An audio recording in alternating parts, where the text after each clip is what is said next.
Oh my God, we're not going to take it in my head. Welcome everybody to another Kasyanenko broadcast. My name is Steve K, and you're watching Wealth Transfer TV. On the show today, you guys are going to love this. We have Joseph and Roberta, and they're the founders of JoRo Strategies, a business growth strategy company with kingdom-minded marketing as a marketing arm. No, that is not a curse word. Kingdom-minded marketing. I know you pastors out there and ministry leaders, the last thing you want to hear is someone talking to you about sales and or marketing. Unfortunately, friends, that's what makes the entire world spin. Even if, think about how you got to your church. You saw an advertisement somewhere. If someone told you about it, then that was a salesperson undercover, right? So someone said something about something that got you to that church. Think about whatever you buy, whatever you bought. And marketing it's all around us. And most of you have either a business, a ministry, a church, or all three. And like I know that you need marketing. You need to get fresh people in, fresh eyeballs in, especially if you have a message that God has given you that's anointed. It needs to get out there. I know there's this weird idea that if you've got an anointed message or an anointed business, poof, it's just going to magically grow. That is the biggest lie. I'm all in the supernatural. I believe it all. Walking through walls, walking on water, raising the dead. But I'm telling you, as a business owner, as a ministry owner, someone who's a leader in the church, you need a strategy on bringing new people in. And if you got a message that is changing people's lives, like we at Kasyanenko do, you want to reach as many people as possible. Not because I need another $1 million, not because I need another Porsche. It is because we have something that is changing people's lives. And if you want to know how to get it to the perfect customer, you want to hear today's message. Welcome, Joseph and Roberta. How are you guys? Great. Thank you so much for having us today. I'm really excited about this because your boots on the ground, right? There's Yes. no theory, right? Like, and I'm not against all the PhDs that we have on the show, but most of the time we're talking about some esoteric, weird thing up in the clouds. This is boots on the Yeah. ground. And Yeah. I'm gonna ask you some hard questions because Good. Good. you're there. We want people to walk away with something tangible that they can start implementing. But before we go there, I recently found out right before this interview that the two of you just got married. We did. We're newlyweds. You're newlyweds. Well, congratulations. Tell me a little bit about that story. Tell me how this all came to be, how JoRo Strategies, how this actually formed, and what is the purpose, the vision, and then we're going to go into some real nuts and bolts of marketing.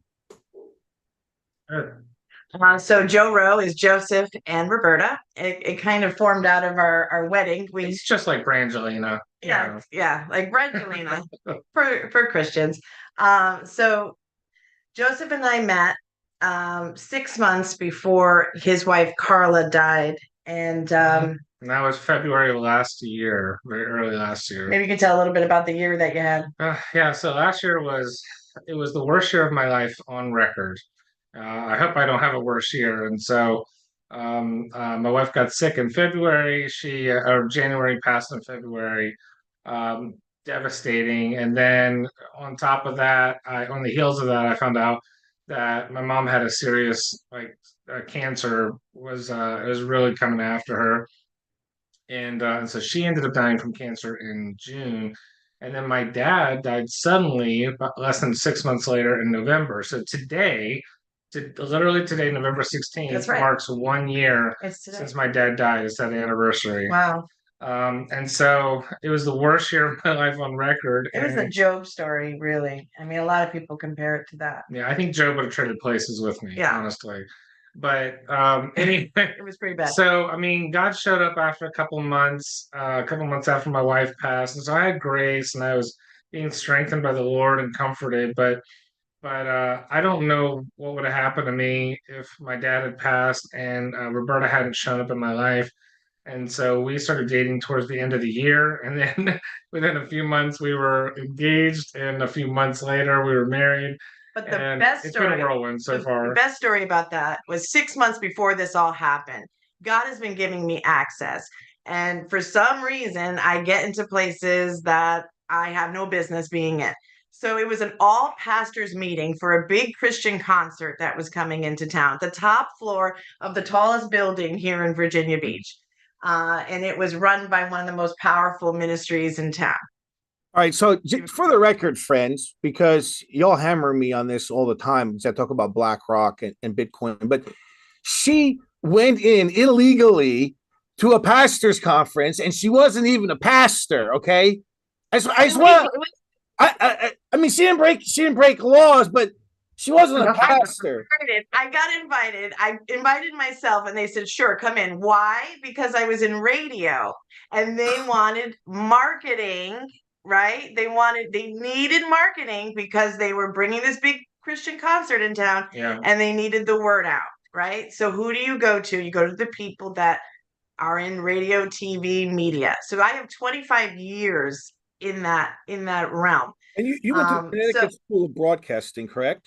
I went to Connecticut School of Broadcasting. I think the same time Howard Stern was there, actually, friends. So that's right. That's exactly right. And that's why I wanted to go to school, because of Howard Stern. I wanted to be a Robin. I wanted to be, and in radio, women get, midday, morning sidekicks. They never really get their own show. So I was in radio for 20 years, not saved. I had Dee Snider was my morning show in Hartford, the same station, the same group of stations that Howard station was at.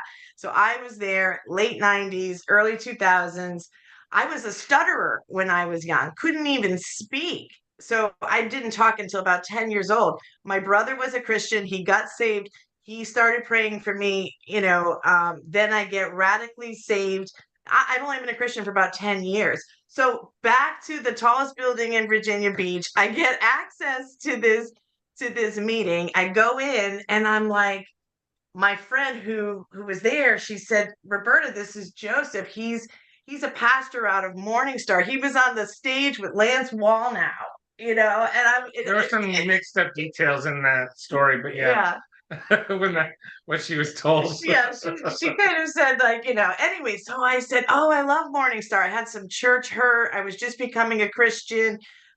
So I said, "I'd love to meet you." I took a selfie with him in the first 5 minutes. It wasn't like that, but it was just God was connecting us and then a couple months later, I see this man that I met and his wife is dying. And I was like, "Oh my gosh, that's the man I met at that building."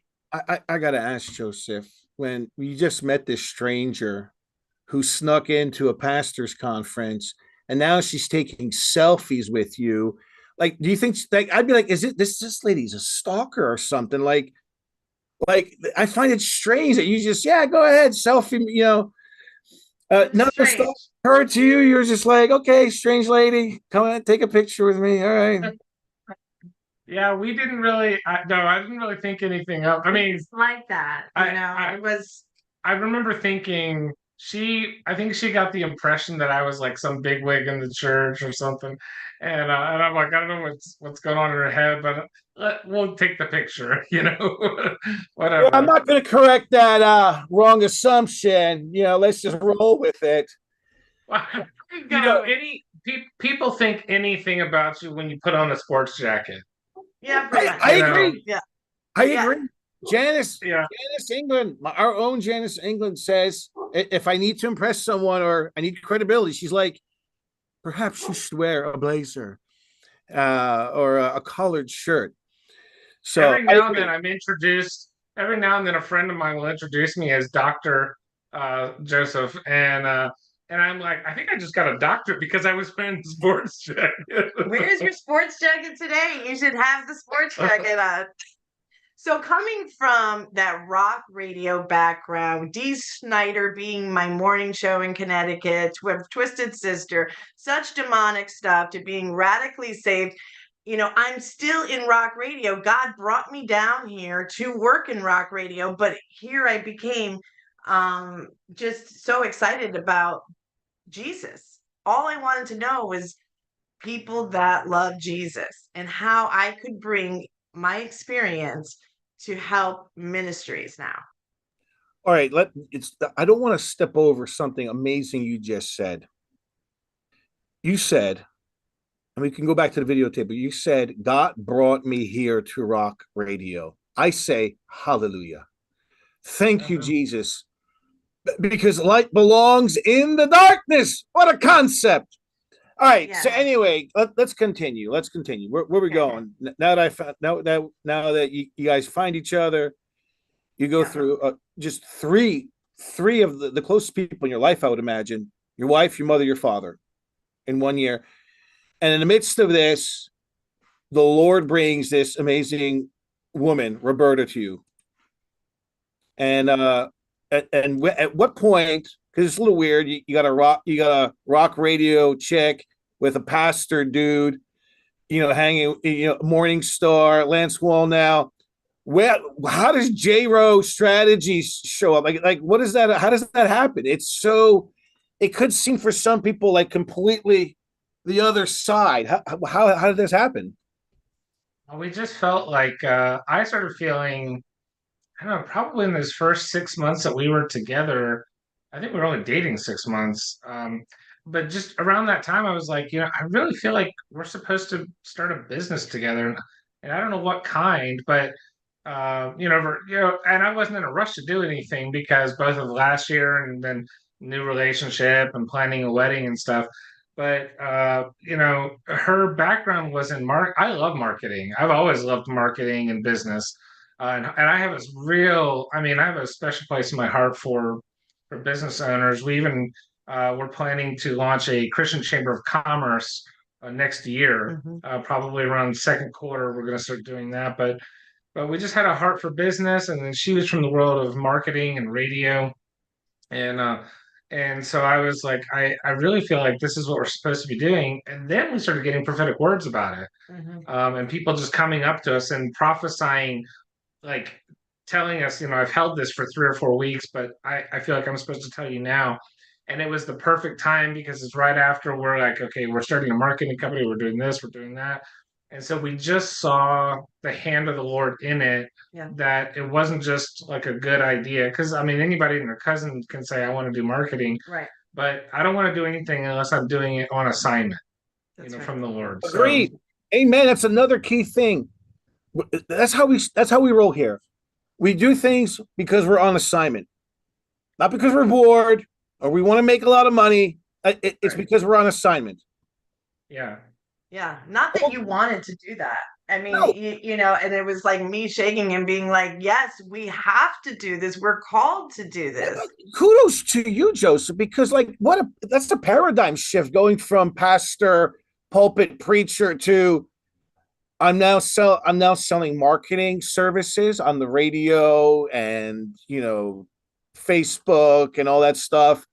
Was it difficult to make that jump, or did you find yourself doubting?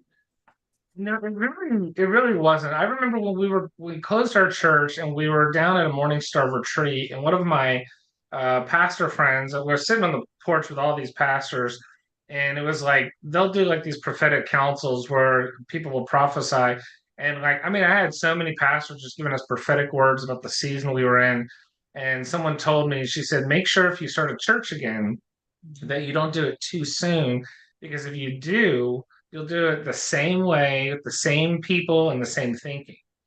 And I really I knew that was the Lord. And over the next several years, after I was able to get away from what I knew as church, I was able to see the church. I was able to see what God was doing, the things he was building and leading me to do. What do you mean by that? That's a great statement. That's really, can you unpack that, please? Yeah. So the thing that I've studied more than anything else over the last 20 some years is the fivefold leadership gifts. And the whole purpose of these apostles and prophets, evangelists, shepherds, and teachers is to equip the saints to do the work of the ministry, right? And that will cause them to grow up into the full measure of the maturity of Christ. So I have a heart for that. And I don't believe that the work of the ministry, I don't believe most of it is the things, is these things that we give people to do in church. It can be the children's ministry, but it's probably more like starting a marketing company or Yes. starting businesses and traveling the world and doing consulting.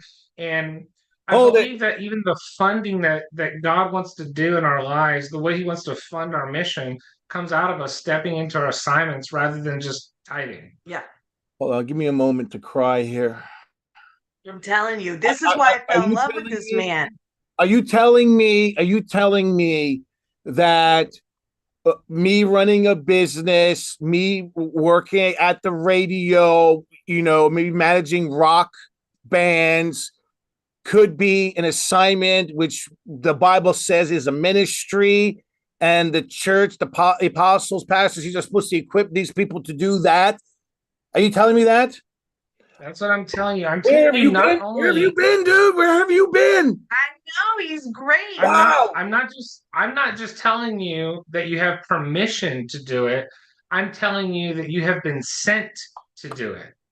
That Oh, if what you a don't do concept. it, you're in disobedience to your calling. Well, you know what? Wow, how refreshing. But I want to ask you from a pastoral perspective.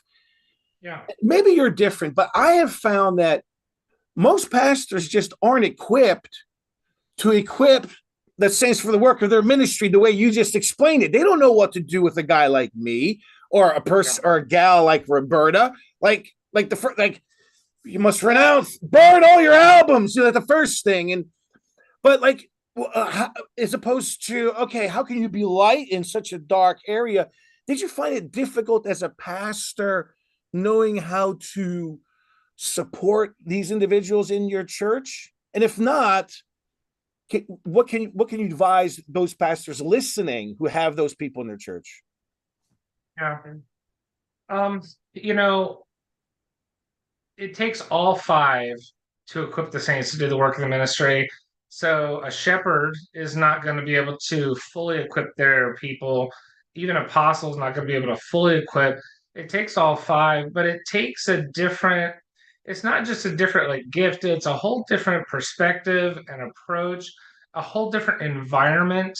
I think in a way that even this Christian Chamber of Commerce is going to be a church in that sense, because it's going to be there to equip them to do the work of the ministry, which is business for them. And so, but for like a pastor, so pastors they're wired for building community. Pastors want to turn the church into a living room. You know, they want to. They're like almost like the moms of the church. They're very nurturing. They like, come in.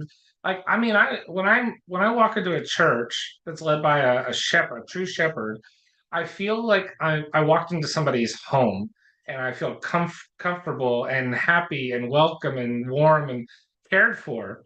Um, you walk into a church led by an apostle, and it's like you feel like you just get activated for your assignment.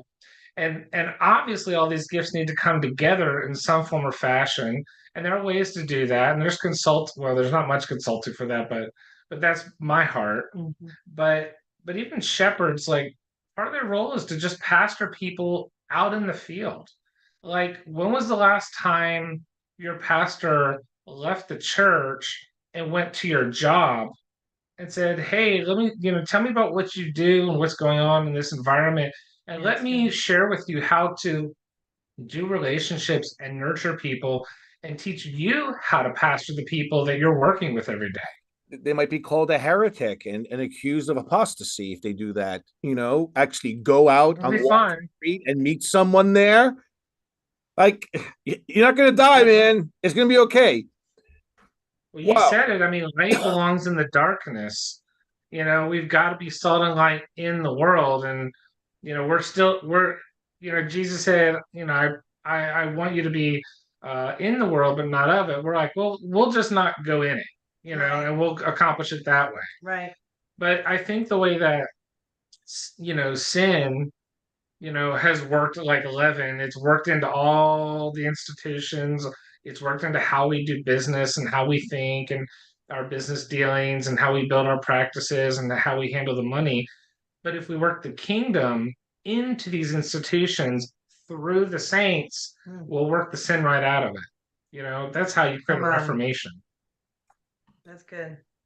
What Yes. concept? You just totally like flipped it upside down. Jesus style, you know what I mean? That is awesome.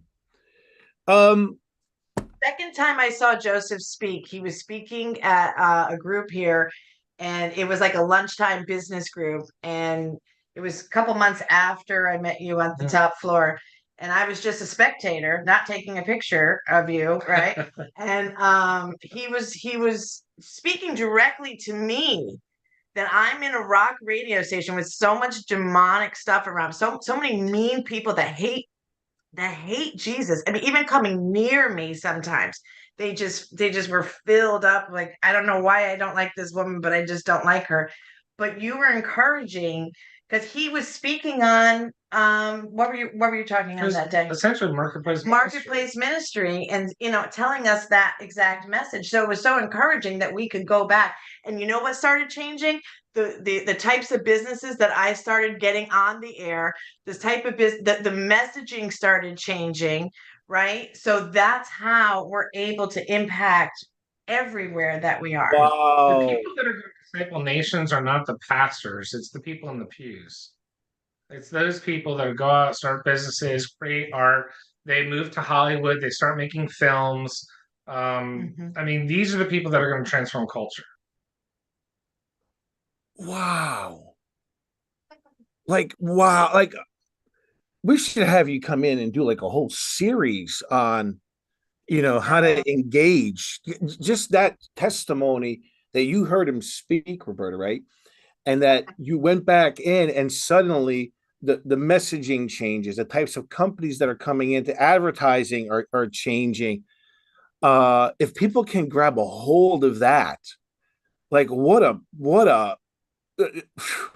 wow. And that's why coming to us at Kingdom Minded Marketing, right? This is not a sell. This is our backgrounds are so different. I have all the tips and secrets of the world, right? Of the secular side with Joseph's biblical foundations, right? Doing the same thing, with churches doing the same message that it's all white noise now. Oh, another event, here we go again.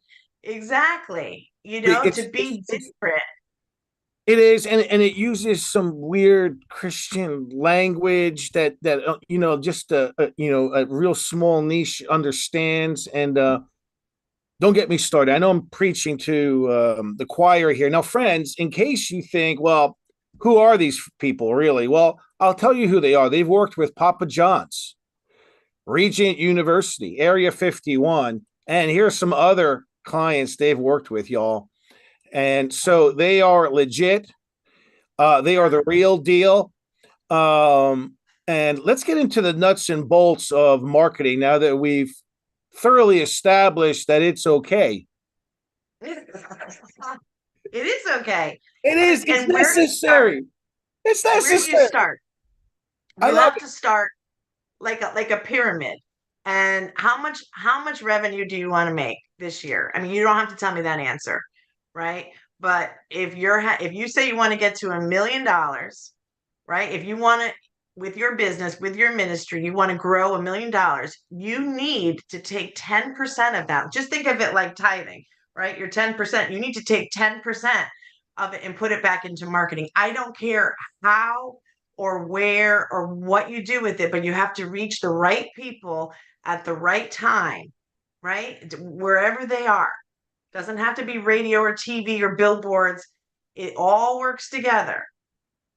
How are we going to reach them? So there's not one go-to that like brings in 80% of the results, I mean, there are a lot of tactics, but again, depending on if you're when we meet with the client, we say, are you branded already? Who is your customer?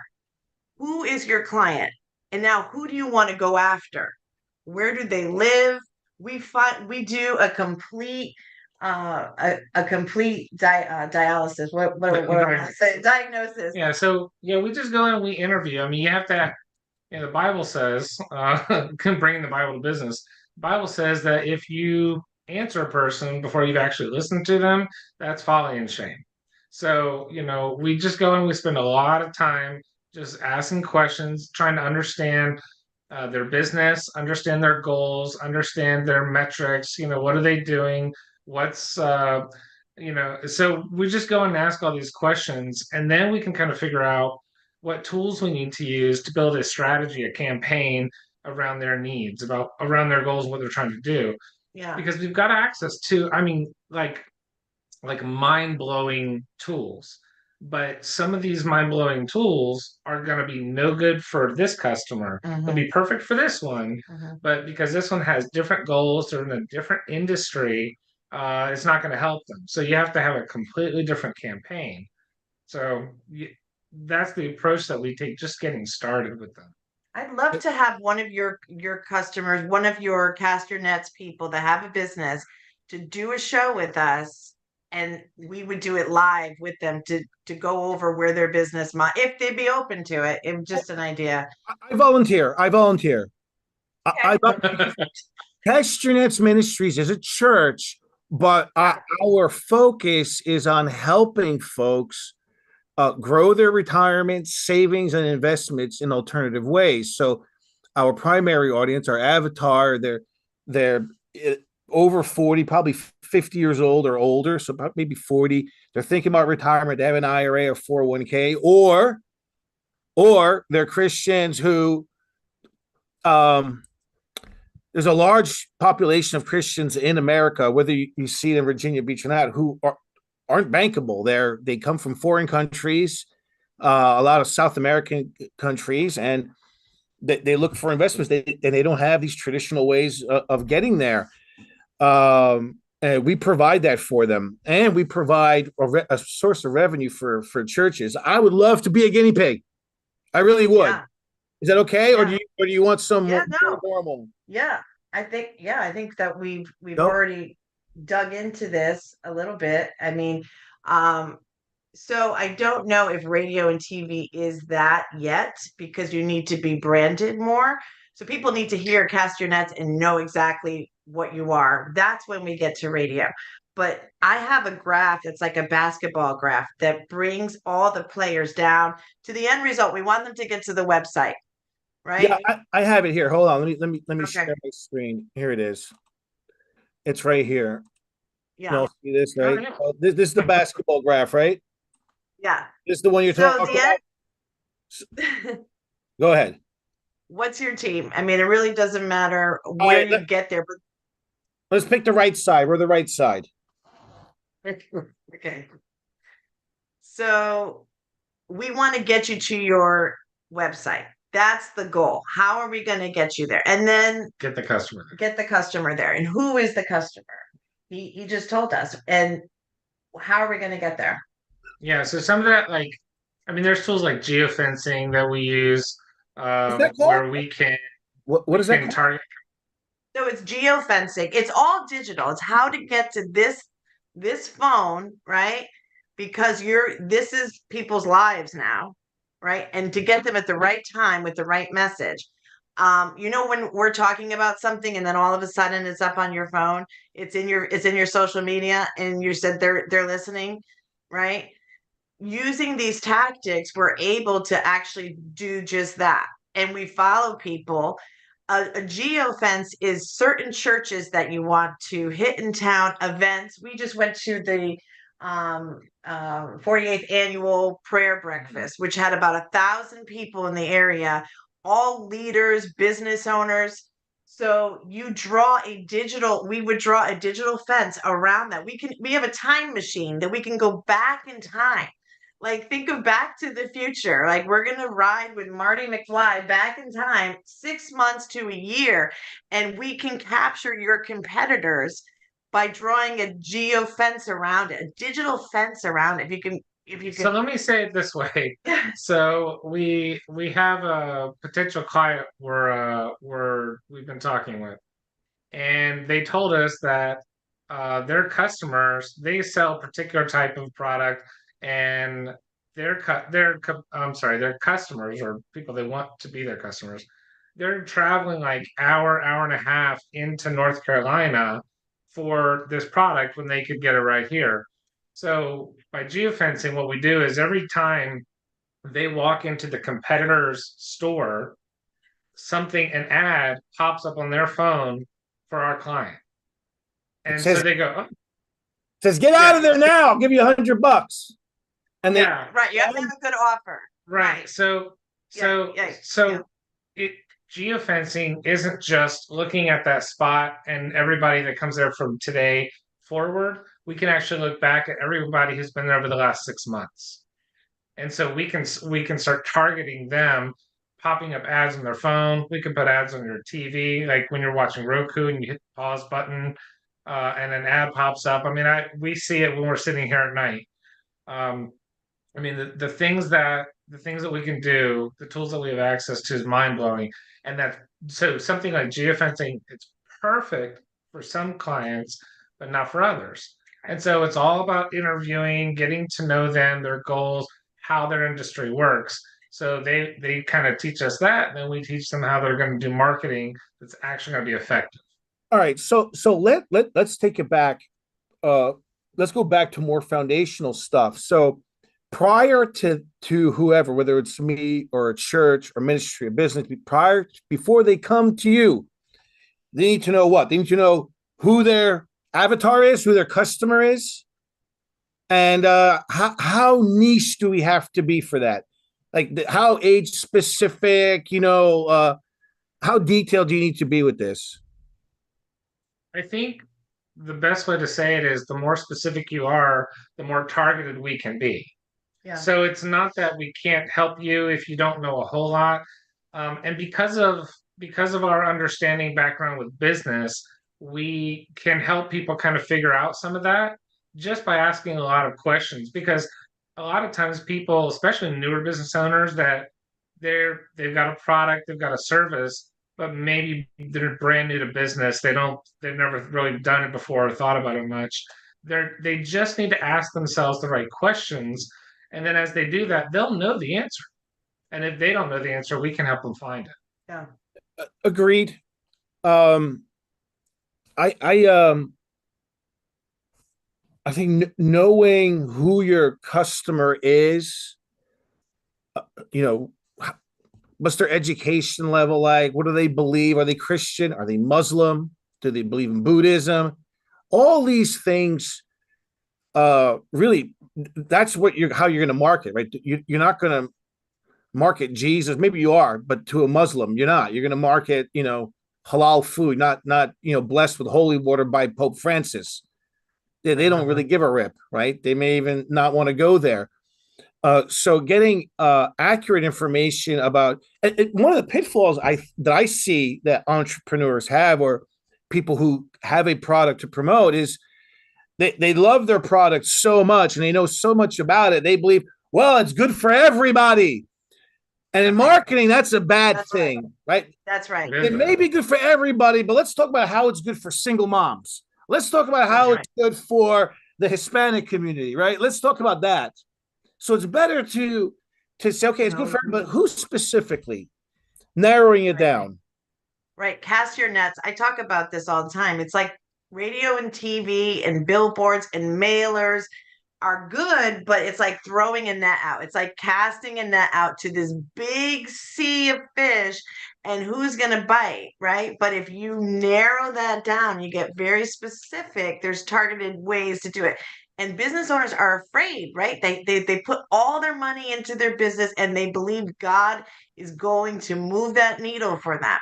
But unless they step out of that boat, right, literally, and in faith, get with the right people, pray, absolutely pray about who God is going to bring them to bring their business to the next level. And it's not going to happen overnight.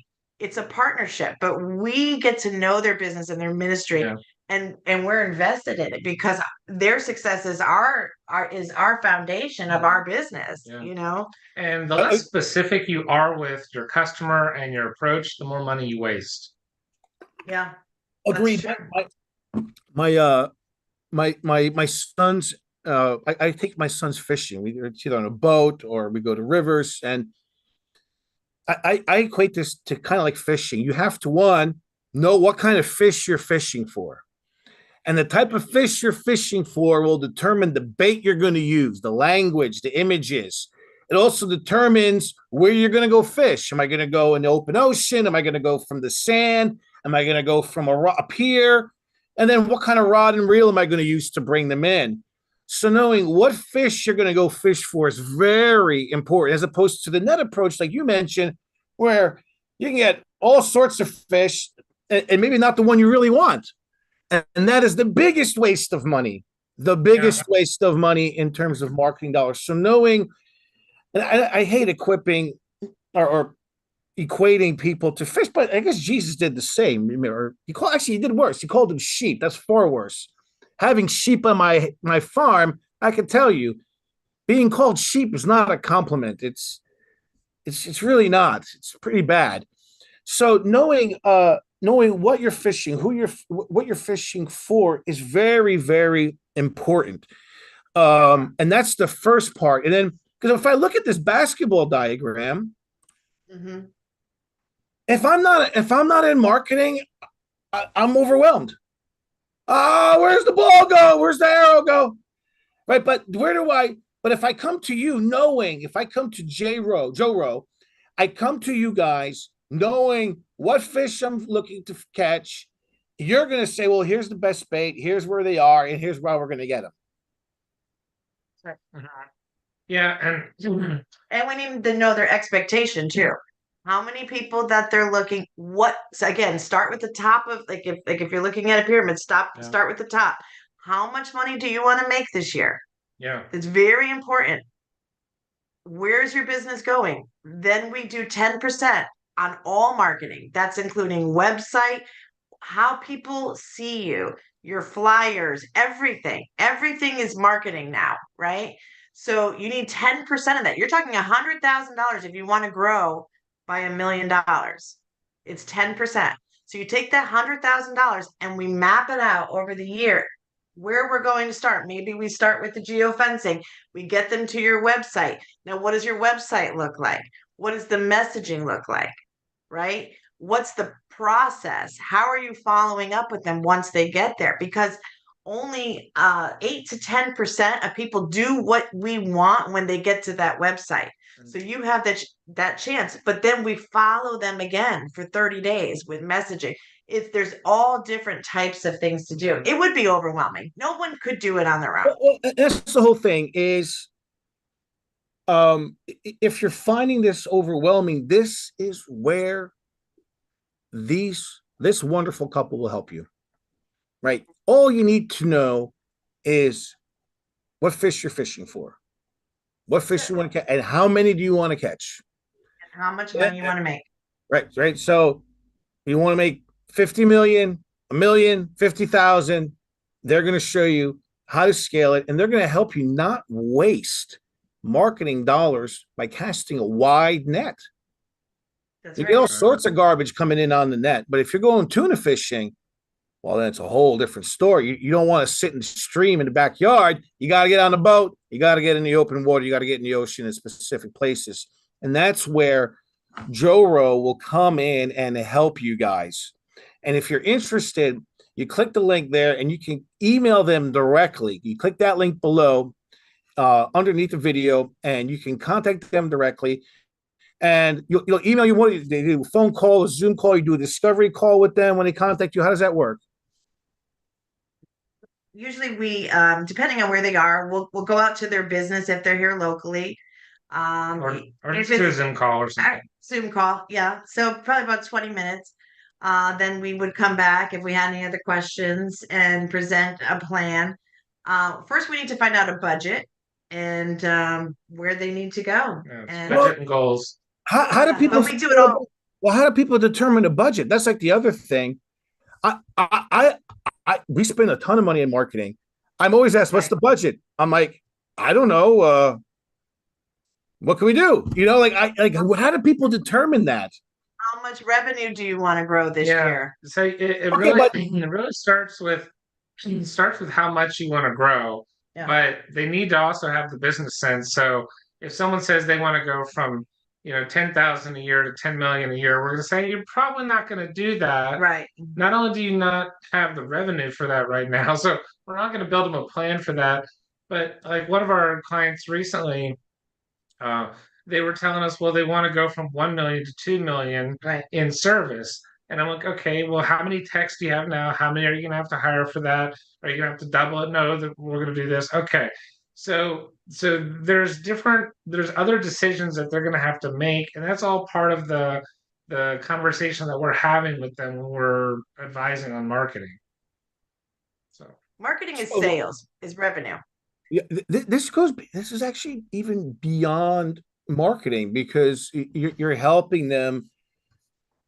You're helping them figure out how much they can scale effectively without destroying themselves, right? Because you can also have too much business, and how much can you afford without going bankrupt. And I guess it depends on what the sale price is, right? Like our product starts at $25,000 and it goes all the way up to $1 million. So I can Right. for me to acquire one customer, I can spend hundreds of dollars. It's no problem for me because one brings in 25,000. But if you're Right. selling water bottles, That's right. Or right, pizza. or pizza, right. it's a whole different metric. mhm. And is it a brick and mortar business? Is it an online business? If you're selling digital products, there's no overhead. I don't have to create paper, print books, that type of stuff, ship stuff out. It's pretty PDF is a PDF. I make it once, I sell a million of them. So all these things you're gonna help these people with. So friends, again, if you're an entrepreneur and everyone watching Kasyanenko is, or you're a pastor or you're a missionary or a minister, you got nothing to lose. If anything, you'll have a great Zoom conversation. I promise you. They're very easy to talk to. What you see is what you get. This is them, right? And have a coffee together over Zoom. I'm disappointed you're not coming out to Amsterdam to visit me. I might be a little bit outside of your area. It's okay. But if you're in the Virginia Beach area, y'all need to go see them, talk to them, hit them up, click that link. You have absolutely nothing to lose. And I promise you, out of all the money you're spending, this is probably the most important right here. This is, as someone who grew up in sales and marketing, I could, and someone who's a business owner. I've started and sold business, 4 of them, and I have another one now. I will tell you everything. People say businesses rise and fall on leadership. I could say the same thing about marketing and sales. If you don't have the sales, if you don't have the new people, if you don't have the fresh stuff coming in, you can't grow, you can't expand. And it doesn't matter how good your message is and how good your product is and how many people you can help. You have to have the right message and you have to deliver it in the right way. And that's what they're going to do. So click that link. Other thoughts, tips, and tricks that you may want to give the typical church or ministry leader or entrepreneur about marketing? Well, websites are very important now. Facebook boosted posts are always key. I mean, people get their best results with boosted posts, but the algorithms on Google that we just heard a couple months ago have changed, and everybody's fighting with SEO, right? I don't know if you are, but restaurant near me, oil change near me, how to get number one when you're on there. So we have found God has given us a connection. I don't even know how it happened, but again, this is being in line with God's plan. He brings in people that have given us cutting edge information about AI that is going to save so much money that people are spending on their SEO. Yeah, so like the AI stuff. Yeah. Yeah, so one of the things that people are doing today is they're using a chat GPT and they'll put in questions and they'll have it write them an article for the website to boost the SEO because when people are doing the research, then they'll find it in an article on your website, brings you there, and then once you've learned it, then you're on the website and you're shopping. That's where you end up buying from. And you see this business as like the expert. and the source for this. Well, so you can do that. You can pay people to. I'm going to write an article here. I'll write you 5 articles, and I'll charge you $700 or something like that. Well, we can. We've got just vendors and different people that we work with that we can write you 3,000 articles overnight for your website. We drop it on the website, and when people are doing the research on this in this industry for this product or this service, your website's got all the information on it. And so all the search results bring you over there. Now they're looking at you. So It's not 3,000 articles that you're going to read, Steve. no, It's just on the back end. It's not in a blog. You don't have to worry about any of that. yeah, We do it all for it's you. all seamless. And so you tell us like you want retirement, what else? Investment, whatever category you want to be number one in, and overnight these articles are loaded on your site, and in a month or so you're rocking and rolling. Yeah, so we tested this, and we just took one article over that had been written this way over to one of our clients, and we put it in front of them, and I said, "You tell me if it's any good, because you know your industry. I don't. I'm learning it." And so we watched him read it on the laptop, and he's just taking a minute or two, and then the smile starts to come up on the side of his face, and he looks up, he goes, "This is really good. I'm really impressed." And I was like, "Oh, good." You know, so Yeah. this is AI writing stuff, and I mean and I started to read it, and I've done a lot of. I mean, I've been an editor for my first wife for 2 of her books that she wrote, and all these articles. I've done so much editing work, and I read this thing, and I'm like, "This is well written." And plus, you don't have typos that you have to do. So there's the help there. But like going to that basketball analogy, it really comes down to the strategy or a campaign. Because a lot of times and we were talking about like most common mistakes people make, it's thinking that there's this like one magic bullet marketing Right. technique that if I just put all my money here, it'll work out. And it's like, no, no, no, here's your budget. We're gonna split it up. Some here, some here, some here, some here, some And it here, takes time. because you need a lot of different tools, and it corrals people into your website to get their contact information. And I mean, what you're doing is you're buying people's attention. Yeah. So Which is very, very involved. hard and competitive to do. Once before I forget, Mark, before we're done, I'd like to talk to you guys about writing those articles for me. I'm serious. Yeah, really. We have 4 products, and I'd like to give it a shot, do a test with one, and then we'll move on to the other 3. And now I want to go back to, you said Facebook post boosts work the best. What about there's a lot of fear and a talk about censorship of people who have Judeo-Christian values on Facebook, on YouTube. Do you find that it's harder for people like us, like me, to promote my stuff as a result of that? I've heard that, yes, you get pulled down, and it is harder. It is harder, but there's ways with experts that we can use that we're able to loop around those. I mean, it's all how you say it, right? There's all keywords, I would imagine, that you can use and you can't use, right? And then you're getting shut down because you used the wrong word. Yeah, I think sometimes it's the supernatural wisdom that God gives, that you can get your message across in a chaotic environment like that. And so it becomes very much about an invitation, where people could say, "Well, you're not exactly saying what it all is, but there are different ways to say something that where you can get that connection, you can get that person's email or phone number, where you can start talking to them. You get them on your email list, and then you're telling them the story of of not so much your product. Right. You introduce your product, Stories. but you're telling the story of this is the world that we live in.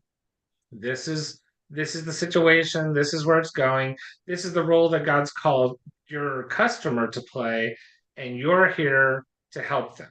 Your product or your service is going to be a tool that's going to help them in the journey that God's called them to do, whether it's transforming culture or just building a legacy for their family. So there are all kinds of workarounds, and I think sometimes it just takes a little wisdom. Takes some time and to have the right people helping you. And you have a Exactly. great team. Yeah, You really do. I know we do. I can't wait to bring you guys on to help us. It's like putting steroids on what we have. Friends, if you want an expert team, and I'm not giving away my team, I'm not. But if you want Roberta and Joseph, these two are anointed for this, man. If you don't sense that, if you don't see that, Joseph, when you talk, it is like it is just authority. Not that you don't have it, but he's got a whole different thing going on, right? You know what I He's mean? got wisdom. Absolutely. And but Absolutely. the two of you make such a fantastic team. I'm looking forward to connecting with you, talk about these articles you're going to write for us. And friends, click the link, email them, and set up a Zoom call and find out how they can help you grow your ministry, grow your church, grow your product or service, whatever it is. And that's everybody listening. Contact them. It would be worth whatever. I don't know if it's 10 minutes, 20 minutes. It'd be worth your time. And even if you don't do business together, they're a great couple to get to know. Thank you so much for coming on. And Thank may the Lord you. richly bless you, your endeavors, your business. I hope you guys make millions and millions of dollars, helping people like me make millions of dollars, and that you have a very fruitful family. God bless. Thank you. Thank you. Thank you. Bye. Bless you. All right, guys, you did it.